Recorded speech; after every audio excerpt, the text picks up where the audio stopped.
9 minutes after the hour now, here's Matt. And Katie, word now that the White House has declared tomorrow, Friday, a national day of prayer and remembrance.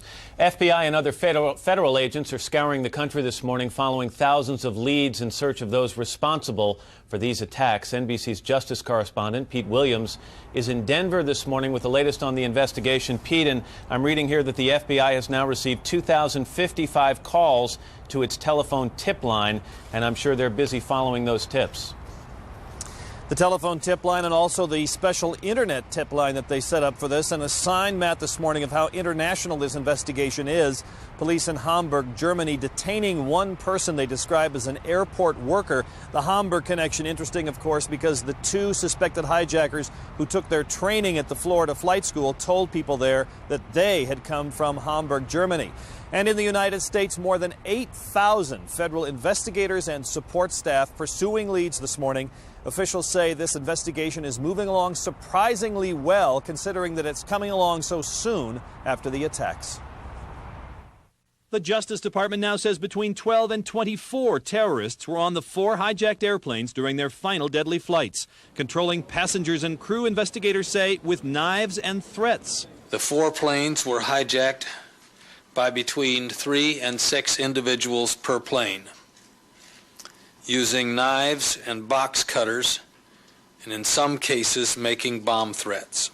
Despite those threats, federal investigators say they found no indication the planes carried explosives, just the explosive power of tanks filled with jet fuel.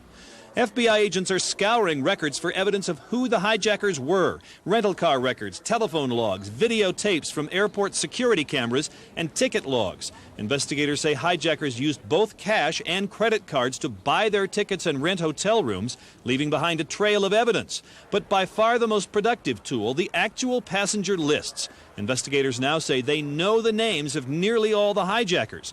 Vehicle registration records for a car found at Boston Airport parking garage led investigators to this Florida flight training school, where the FBI believes at least 2 of the hijackers took small plane flying lessons. Federal agents believe other hijackers took lessons through at least 1 other flight school outside Florida. Overall, the FBI is conducting nearly a dozen searches in at least 5 states, looking for anyone who might have known the suspected terrorists. Some of those detained were later released. The FBI's new director says officials want to be certain that no other terrorist conspirators are at large. Having identified the hijackers on each of the planes, we then have sought to identify any of their associates remaining in the United States and arrest, given the evidence, those individuals, and to remove any threat to the air system in the future. Federal agents also presented search warrants to some of the nation's biggest internet service companies, looking for information about an email account that authorities suspect might have been used by the hijackers. And investigators converged on this mailbox rental office, checking out a lead that one of the suspects may have rented a box there. The Justice Department is recommending that when domestic air travel resumes in an hour or so, that federal marshals be posted on selected flights in civilian clothes, ready to foil any potential hijackings if they should occur. And the Justice Department is also recommending vastly increased security and screening for both passengers and their luggage, Matt. Pete, not the first time we've seen that. It was, 20 years ago that we had sky marshals on some planes to thwart hijackings. It looks like a return to that. That's the model, I think, Matt. And a couple of other things.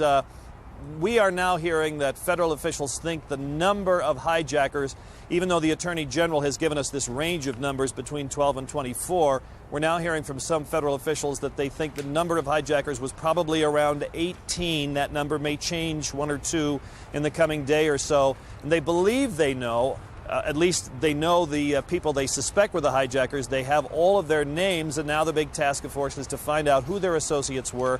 One other new piece of information, Matt.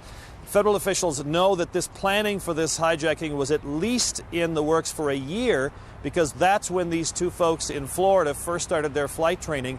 But now some federal officials telling us they think that this attack may have been as many as 2 years in the planning. All right, Pete, thanks. Pete Williams in Denver this morning.